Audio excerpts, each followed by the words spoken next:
इजलास उर्दू टीवी में आपका इस्तकबाल है।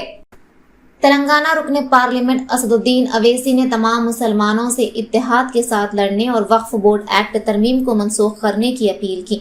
पीर को मुस्लिम पर्सनल लॉ बोर्ड की कॉल के मुताबिक STBC कॉलेज ग्राउंड में वक्फ बचाओ दस्तूर बचाओ JAC के ज़ेर एहतमाम मौलाना शुएब साहब की सदारत में एक बहुत बड़ा जलसे आम मुनाकिद हुआ।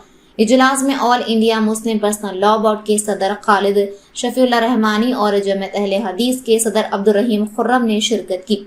All India Muslim personal law board के सदर ने कहा कि जरूरत है कि मुस्लिम कम्युनिटी को मुत्तहिद होकर दूसरे लोगों के साथ मिलकर जद्दोजहद करें, जिनमें दलितों, अक़लियतों, सेक्युलर्स, आइन से मोहब्बत करने वालों और कानूनी माहिरीन शामिल हैं। CPM की मरकजी कमेटी के साबिक़ रुकन एम गफूर ने कहा कि मरकज की BJP हुकूमत मुसलमानों को दहशतज़दा कर रही है। उन्होंने कहा कि क़वानीन इस तरह लाए जा रहे हैं कि मुसलमानों के हुकूक़ को पामाल किया जाए। उन्होंने कहा कि इस ख्याल को दूर किया जाए कि इस मुल्क में मुसलमानों की आबादी कम है। उन्होंने कहा कि इस मुल्क में ईरान और पाकिस्तान से ज्यादा मुसलमान रहते हैं। उन्होंने कहा कि सबको याद रखना चाहिए कि वजीर आजम नरेंद्र मोदी ने दिल्ली में किसानों के एहतजाज को देखते हुए 3 सियाह क़वानीन को मनसूख किया था और सबसे माफी मांगी थी। इस मौके पर जावली साहब, साबिक़ MLA SV मोहन रेड्डी, हाफिज खान, सैयद शाह, फशीफा शाह साहब, मुफ्ती सैयद मंसूर साहब, SDPI के रियासती सदर अब्दुल खान, CPM के जिला सेक्रेटरी D गौस देसाई और दीगर ने मीटिंग में शिरकत की। दरगाह को, खानखा को आपसे छीन सकती है। आप इस खुशफहमी का शिकार मत रहिए, नहीं हमारे पास है, ये है गवर्नमेंट। कुछ भी सेक्शन 3C उठाकर पढ़ लीजिए आप। और फिर इसमें ऐसा कानून बनाया गया कि लिमिटेशन का कानून लागू कर दिया गया।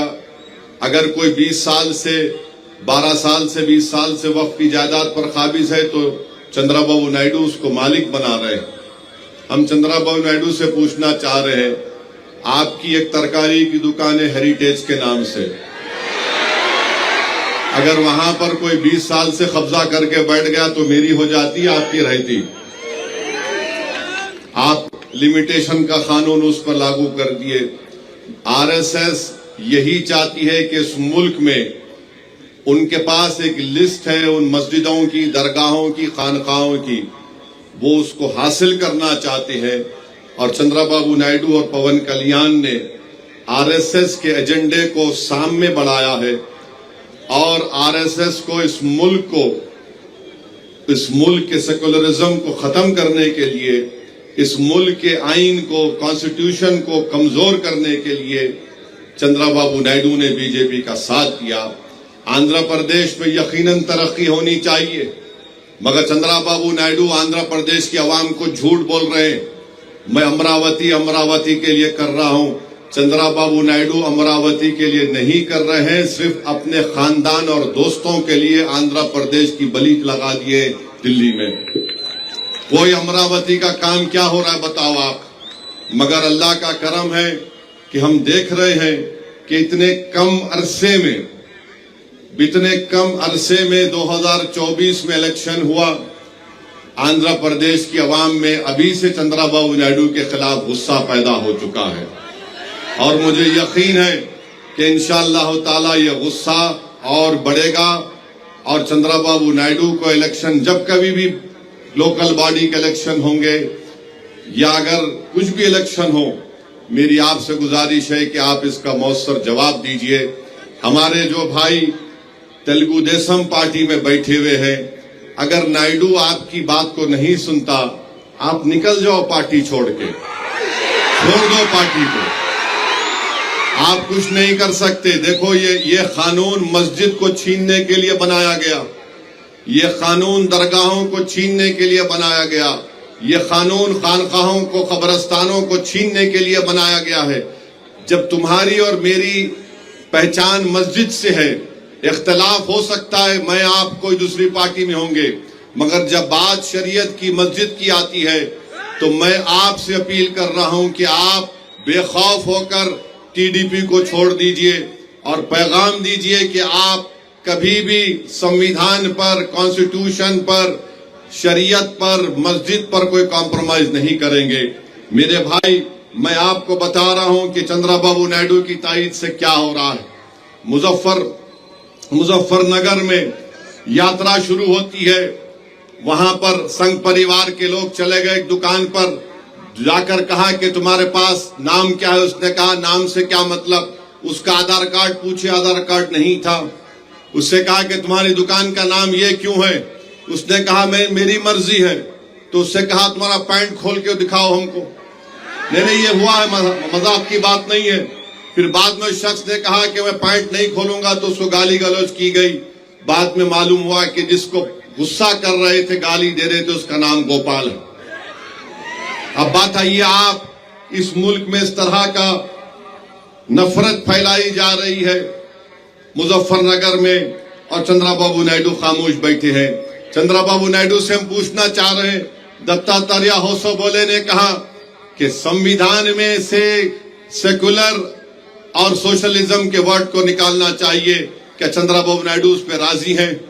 अगर राजी नहीं है तो चंद्रबाबू नायडू को पब्लिकली कंडेम करना चाहिए दत्तात्रेय होसबोले के बयान को, कि बेसिक स्ट्रक्चर का हिस्सा है हमारे संविधान का। आप देख लीजिए आर्टिकल 9 क्या है, आर्टिकल 15, 16, 25, 26, 27, 29 क्या है ये। और फिर वोटर लिस्ट में नाम को भी मजहब के नाम पर से नहीं निकाला जा सकता। आज चंद्रबाबू नायडू उसकी भी तायद कर रहे हैं। मैं आपके सामने बता रहा हूं आखिरी बात, महाराष्ट्र में बीजेपी की सरकार है।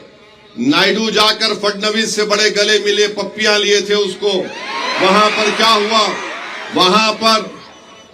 वहां पर मीरा रोड में नया नगर में 7 बंगालियों को पकड़ लिया गया। एक का नाम महबूब और शमीम खान था, कंस्ट्रक्शन वर्कर थे, थाना डिस्ट्रिक्ट में पकड़ लिए। उसके बाद और 3 को पकड़ लिए। उसके बाद मियां बीवी को पकड़ लिए, फजल, मदल और तस्लीमा को। इनको पुलिस ने इनका आधार कार्ड देखा, बोले कि नहीं तुम बांग्लादेश के हो। उसने कहा मुर्शिदाबाद का हूं, बोले नहीं। फोन निकाला, फोन फेंक दिए। उसने पैन कार्ड दिया, पैन कार्ड फेंक दिए। इन 7-8 हमारे बंगाली मुसलमानों को जो हमारे देश के हैं उनको बिठाकर बंगाल पहुंचाकर बीएसएफ के हवाले करके, बीएसएफ वालों ने उनको खूब पीटा और उनको ले जाकर ढकल कर बंदूक की नोक पर भारत के बॉर्डर से निकालकर बांग्लादेश के बॉर्डर में फेंक दिए। ये हो रहा है चंद्रबाबू नायडू। आपको अपनी कुर्सी की पड़ी है, हमको हमारे देश से बंगाली जबान बोलते थे।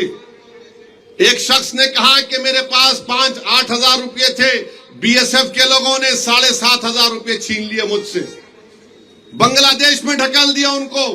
फिर बंगाल की पुलिस ने पूरा भिजाया, कागजात भिजाए कि यहाँ के रहने वाले 3 बॉर्डर है, उत्तर दिनाजपुर, कोच बिहार से ढकल दिए 7 के 7 लोगों को।